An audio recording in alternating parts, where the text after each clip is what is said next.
Hello everyone, welcome to Anu's classroom. So here we are with unit 12, that is foreign trade unit from your MMPC 3 course. This is finally the second last unit in the MMPC 3 course. Okay, so let's get started.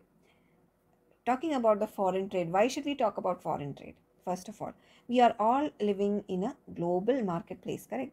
Even with all the push for make in India from Modi ji, which is a very recent policy, you can say, from the government of India.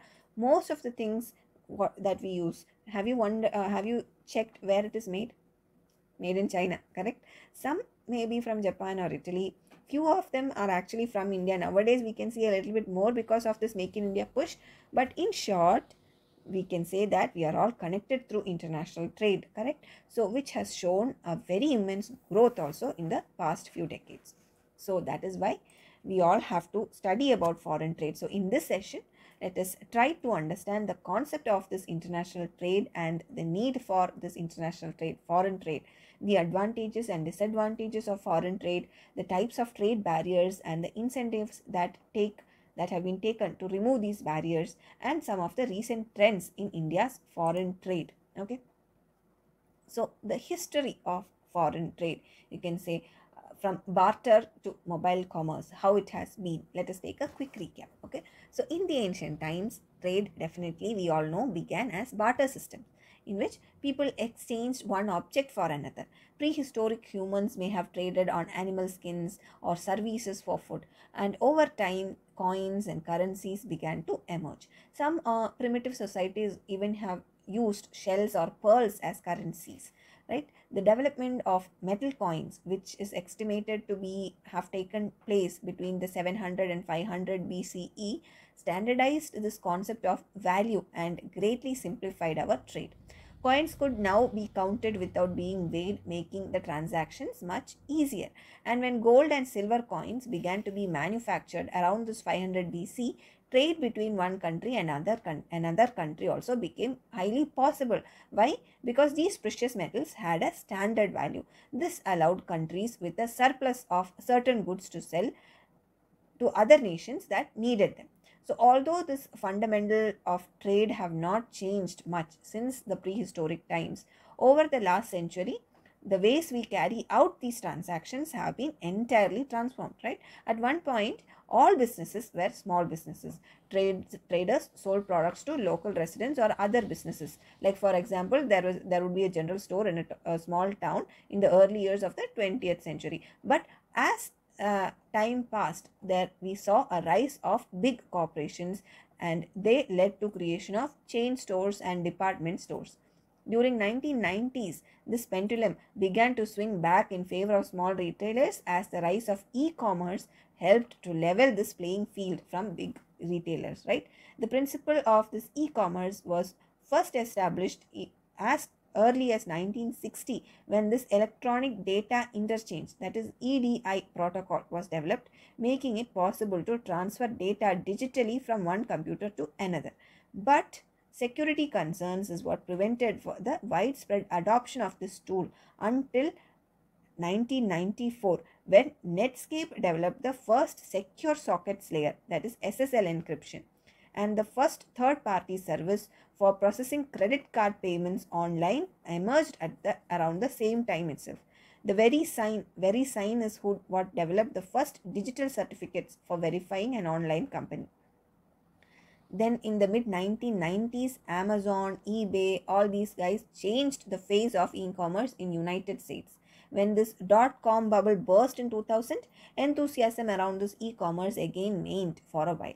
In 2004, when the payment card industry data security standard, that is PCI DSS, was established, it guaranteed that online businesses would meet the security requirement for these financial transactions, and this extra security once again made our online shopping much more attractive, even to those who had previously who had concerns about this online shopping. The biggest change today, you can say, in trade is that e-commerce via mobile devices, which is sometimes nowadays interchangeably called as m-commerce, mobile commerce. According to the Comstore, turning point was actually 2014, where most interactions on retail e-commerce sites now take place on mobile devices. And this doesn't mean that most clients are actually buying through their phones yet, but it does suggest that they are looking at products and comparing prices on them. And these trends mean that companies actually need to optimize all the channels their clients use to access them.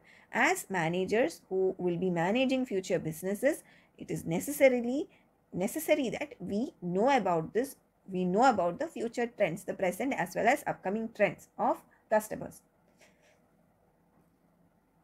so that we can customize. You must have heard about omni-channel marketing, right? It is a very popular term these days, and most of the companies in this path of success are targeting for omni-channel operations, right? So I want you guys to note down in the comment section what you understand by this omni-channel. Okay, the word omni, O-M-N-I, omni-channel, right? So why do we actually need this foreign trade, international trade? Countries engage in trading internationally, that is there. When do they engage? When there is not sufficient resources or capacity to satisfy all needs and wants of their domestic customers, right? If our nation's people desire for certain things which we cannot fulfill, then we will go for importing, and that is when international trade comes into picture. Similarly, if we have something surplus which is in demand somewhere else, we sell, then also there is international trade coming in, right? So by developing and utilizing its own domestic resources, a country can produce goods it is capable of, create surplus, and then trade internationally to buy goods and services from abroad which it is not capable of producing. So now we know the reason behind exporting of goods by a country. But why does a country go for importing some goods and services? Again, this question can be answered based on the reasons below. 1. Price. A country may produce something at a relatively lower price than another country which will need to spend much higher price to produce. Another reason could be quality. Every country has its own set of resources which differ from other countries. So one country can produce goods at what you can say higher quality than some other country because of the raw materials that they have, the quality of the raw materials in itself. So let's say country A can produce product 1 using its own resources, and country B produces product 2 in a similar line. Then they can import goods from each other, which will be of much more superior quality than if they produced both domestically without trading.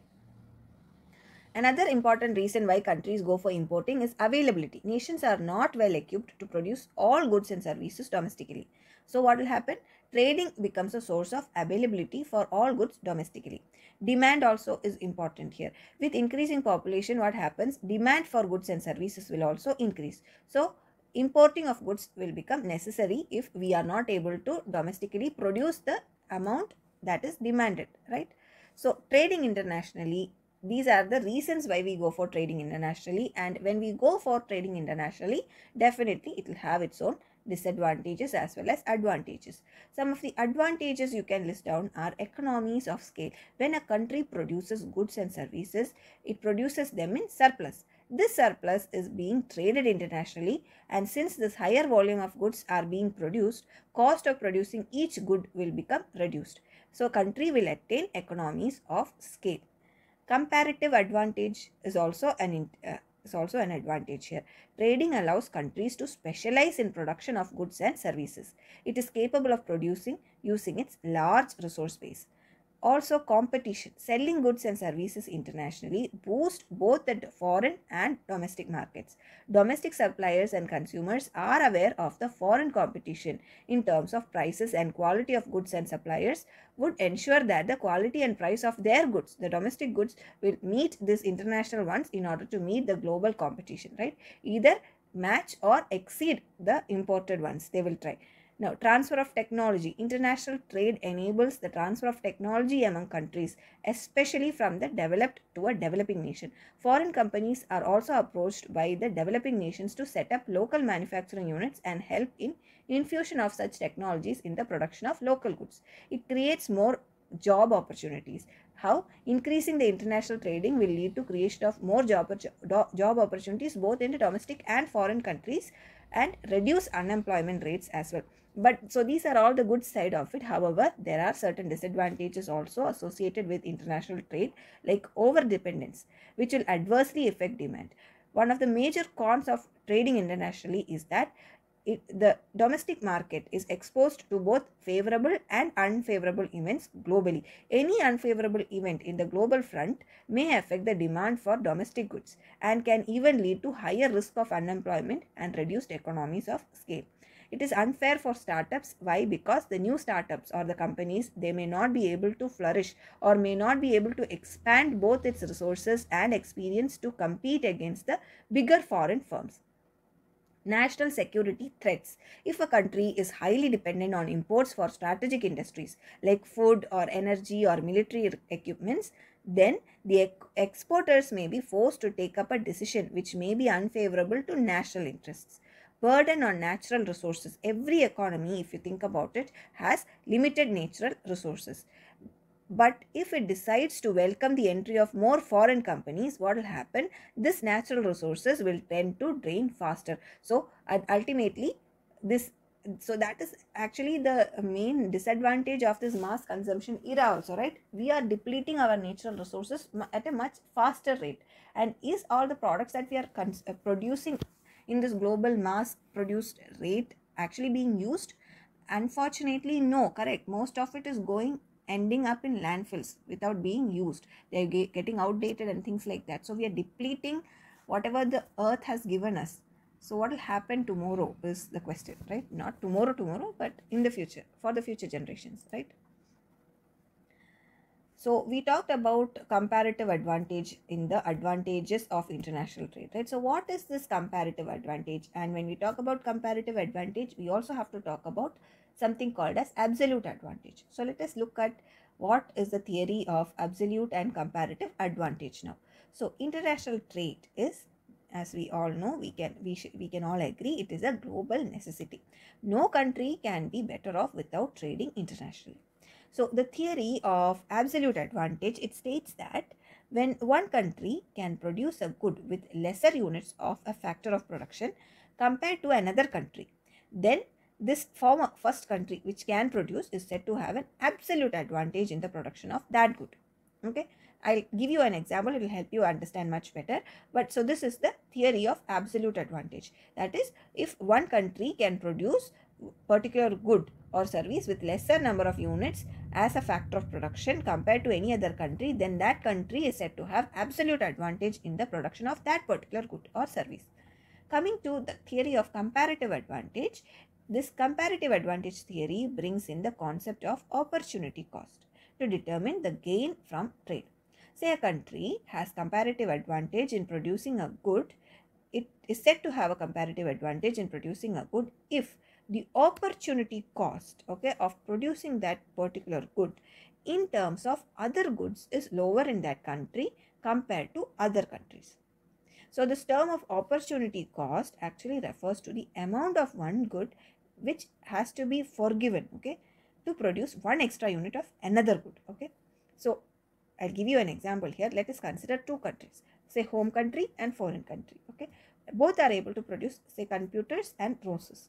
Home country can produce one computer with say one unit labor, okay, one person. So let us assume that the factor of production is just labor, and let's say the home country, in a hypothetical home country, it can produce one computer with one person in one day. Okay, but say it takes 5 people to produce one rose in one day. Okay, absolutely crap example, I know, but yeah, let us assume. Okay, so similarly, our foreign country, say it needs 10 people to produce one computer in a day, but it can produce one rose with just one person in one day. Okay, so this is the case. So we have two countries, home country and foreign country. Okay, home can both of them can produce computers and roses. Home can produce one computer with one person in one day, but it takes 5 people to produce one rose in one day. Okay, similarly, foreign can produce one rose with one person in one day, but it takes 10 people to produce one computer in one day. Okay, so in this case, home is said to have an absolute advantage in the production of computers. Why? Because it can produce one computer with just one person, whereas foreign has an absolute advantage in the production of roses. Why? Because it can produce one rose with one person, right? In another way, if you put it, compare home and foreign, home has the comparative advantage in producing computers. Why? Because home and foreign can produce computers here, but who can produce it fastest in the most economic way? Home. Similarly, who can produce roses? Both of them can produce roses. Who can produce it faster in an economic way? Foreign. So home can produce computers much better than foreign, and foreign can produce roses much better than home, right? So home can benefit by importing roses and exporting computers, whereas foreign can benefit by exporting roses and importing computers. So a country which has absolute so the question here is, if a country has absolute advantage over everything, will it still benefit if that country engages in foreign trade? Definitely, right? Suppose, say, home can produce one computer with one person, and even rose can also be produced with one, say one person can produce one rose also. Okay, so both computer and rose can be produced same way, let's say. But what we must understand here is, definitely computers will cost you more. Computers, if you sell computers, it will bring more money than if you sell roses, correct? Also, you cannot produce roses all through the year, right? Rose, being a natural product, will be subject to seasonal fluctuations also. So what will happen if, instead of producing roses, if home countries people are put to producing computers, won't they get more money, right? So again, even if home has the complete advantage, absolute advantage over everything, still that country can benefit from foreign trade, right? So that is why, even if a country has absolute advantage over everything, even then in that case also foreign trade is much more beneficial to a company, for a country. So you look at it from any angle, always foreign trade is the best option, right? So the next thing that we have to learn over here is about the intra-industry trade among similar economies. So according to the theory of comparative advantage that we saw earlier, a country can produce goods in which it specializes to a certain degree and then trade them off globally. However, a significant proportion of this trade is intra-industry trade, that is, trading of goods within the same industry among fairly similar economies like US, Japan, China, Mexico, and even the European Union, right? So, but why do similar economies engage in this intra-industry trade is the question. Okay, so gains from specialization and learning, that is one reason why they do that. For example, let's say an Apple MacBook may be designed and engineered in the US, but parts may be supplied from Korea. It may be assembled in China and advertised and marketed by Japan. So a large part of contribution in this splitting up of the value chain will go to newer upgradations in the communications technology, information sharing, services, and transportation of services. So instead of production of an entire product in a single large factory, all the above steps can be done operating in different places and different economies, thereby involving greater involvement of learning, innovation, and gathering of skills. Similarly, economies of scale, competition, and variety also is another reason. So intra-industry trade among these fairly high-income economies will involve a lot of competition among products and consumer choices also globally if they go for trading internationally. Had there been no trade and only one or two large plants were supplying products within a country, the consumers would have been left with little option to choose their products from. Also, little or no level of competition would have existed among the manufacturers globally. Another reason why intra-industry trade is opted among similar economies is dynamic comparative advantage. That is, in an intra-industry trade, the comparative advantage is always dynamic in the sense that the level of labor productivity does not only depend on climate, geography, education, or acquiring of new skill sets. Instead, it depends on how a firm engages its workers in specific and specialized learning about different products or product parts, which have been made possible with the splitting up of value chain. Newer ways of acquiring unique set of skills are evolving with time, which keeps on changing the line of comparative advantage for economies. So all these are good. Foreign trade is good. So is it so easy to enter into foreign trade? That is the question here. No, it is not. There are a lot of barriers to foreign trade. The most common barrier to international trade is tariffs, quotas, as well as some few non-tariff barriers also. Tariffs are nothing but taxes imposed by governments on the imported goods. Quotas, on the other hand, are trade restrictions imposed on the quantitative number of goods that can be imported or exported during a particular period. So the effect of both this tariff, that is taxes, and quotas are finally the same. That is, both aim at lowering of imports and protecting the domestic producers from the foreign competition. A tariff will raise the price of imported good in the tariff imposing country, which will in turn reduce the demand for and eventually the supply of that good in tariff imposing countries. Quotas, on the other hand, will put restriction on the amount of goods to be supplied to the quota imposing country, which will in turn raise the price of the product with the quota imposing country, thereby reducing its demand among the consumers of that country. Non-tariff barriers include regulations that are imposed on the product content or quality, product standards, packaging and shipping regulations, harbor and airport permits, heavy customs procedures, and things like that. Free trade refers to elimination of all these barriers, tariffs, quotas, non-tariff barriers, everything to this international trade. Several number of organizations and trade agreements are working out to ease these barriers to trade, thereby promoting more of trade and mutual economic gains from it. Some of the important initiatives that are taken to remove these barriers are like the setting up of GATT, that is General Agreement on Tariff and Trade. We have the World Trade Organization, WTO. We have regional trade agreements or RTAs, World Bank, IMF, trading blocs like North America Free Trade Association, European Union, and all these things aim at reducing barriers to foreign trade. So like these trading blocs, especially how they function is that if you are part of the trading bloc means you will have almost zero barrier to foreign trade compared to nations which are outside of the trading bloc, right? So those are few of the ways in which trading barriers are reduced. Now, the recent trends in India's foreign trade, let us look at it. So, the Foreign Trade Policy or FTP in India is a set of guidelines and measures that are formulated by our Ministry of Commerce and Industry to promote exports and facilitate trade. The main objective of foreign trade policy is to enhance the country's export competitiveness and provide incentives for exports and promote sustainable and inclusive growth. The first foreign trade policy covers the period of 2015 to 20. It is divided into 5 yearly plans. It outlines various initiatives and schemes to boost exports like export promotion scheme, exemption and remission scheme, reward and incentive schemes, and all those things. Recently, right now, we have the new FTP, that is from 2021 to 26. It focuses on several areas to boost exports like promoting of digital exports, encouraging MSMEs to export, diversifying export markets, creating export infrastructure, simplifying export procedures, and improving logistics and transportation facilities. The new foreign trade policy 2021 to 26 of India focuses on several key areas to boost exports and promote international trade. Some of the key highlights of this new FTP are digital exports, as we said. Digital exports policy aim to promote digital export and encourage the use of digital technologies in international trade.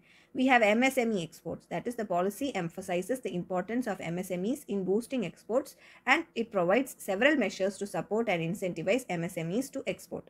Diversifying of export markets. This policy aims to diversify export markets and reduce reliance on a few traditional markets.